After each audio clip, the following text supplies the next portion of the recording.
There has always been a delicate balance between chaos and control. Now, with that balance threatened, it's time to turn to one man. Ira Hansen. Hey, Ira, it's great having you back on the air, buddy. All right, I've got a compliment, I've got a correction, and I also have a question for you. Well, great. Well, we'll start with the compliment in case I have to cut you off early. That's why I like listening to the show. It's the Ira Hansen Show on KKFT and 991FMTalk.com.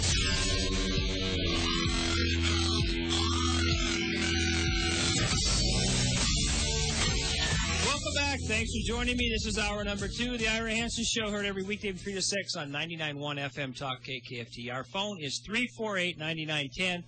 Email is irahansen@sbcglobal.net.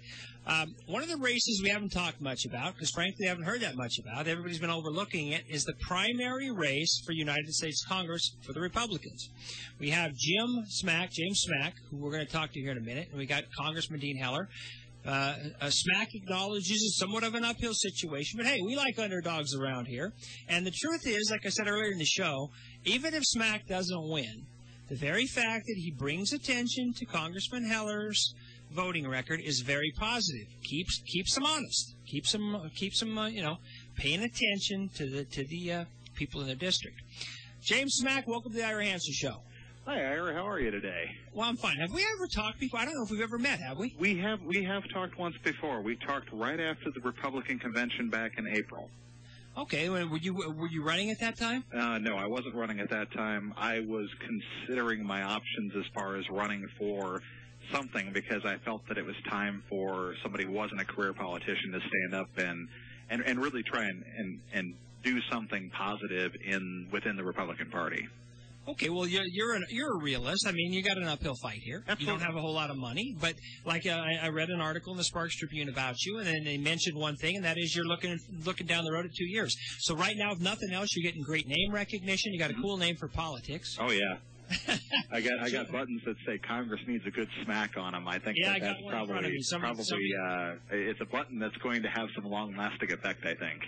Good. Well, you're right. They do need a smack, a 9% approval rating. Well, anyway, let's tell everybody a little bit about yourself. Were you born and raised in this area, or what's your background? I was born in Missouri. My father was a military contractor, so I moved around quite a bit when I was a child. I graduated with a Bachelor's of Science from the University of Massachusetts at Amherst. Amazingly enough, I was a conservative at UMass and managed to survive it somehow. So I think I might have been the only one. I think I turned out the light on the way out. So wow, a guy from Massachusetts Institute of Higher Learning, living in Fallon, Nevada, running for Congress. You're a unique combination there, Jim. Yeah, well, I've lived in Nevada for several years now, and I moved around a lot with careers and that. But about 5 years ago, my wife and I made a decision that we wanted to settle in Nevada. It was certainly the place that I had lived that I thought was the best place, and I've lived in a lot of places. So we moved back out here beginning of 2004 and put down roots, and we're perfectly happy. I've lived here a couple times before that for like a year at a time.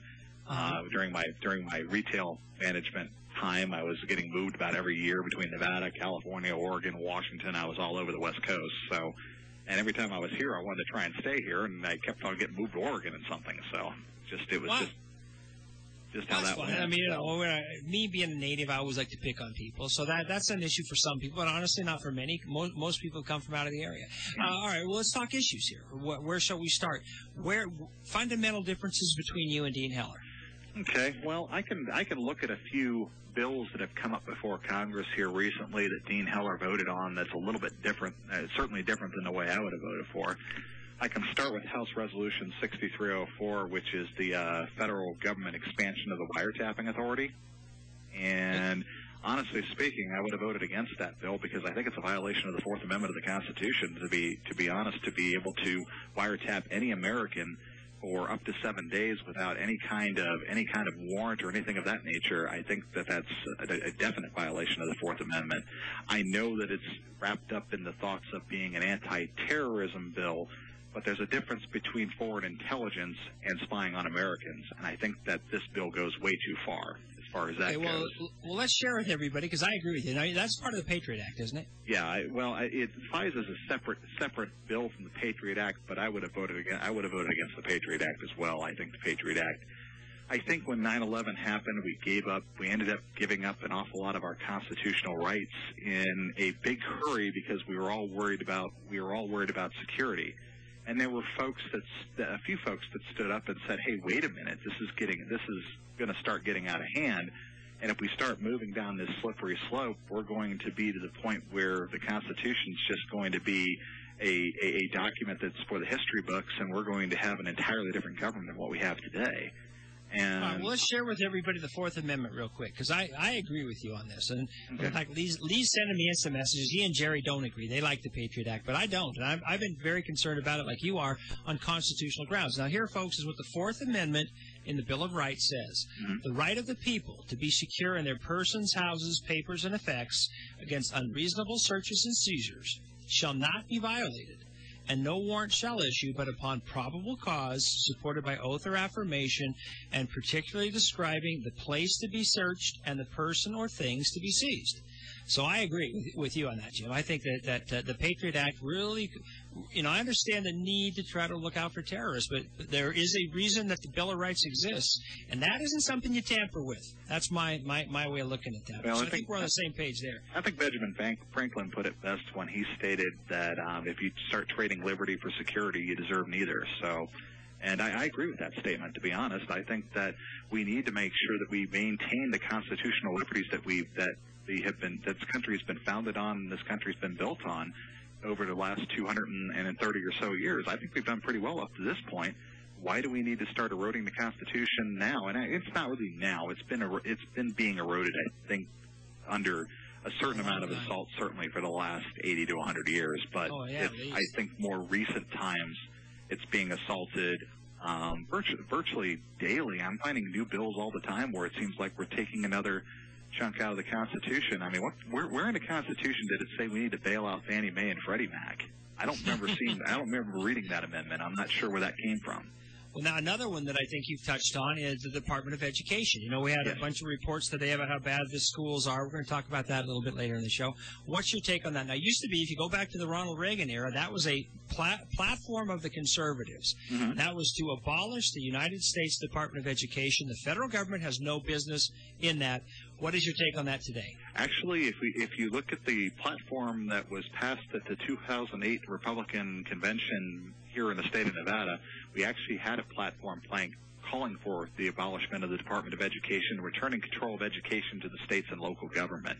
And I believe in that wholeheartedly. I think that parents here in Nevada can better figure out how to educate their kids than a bunch of bureaucrats in the federal government. I mean, am I the only one that thinks it's crazy that there's almost 3 bureaucrats now for every person manufacturing a product in this country?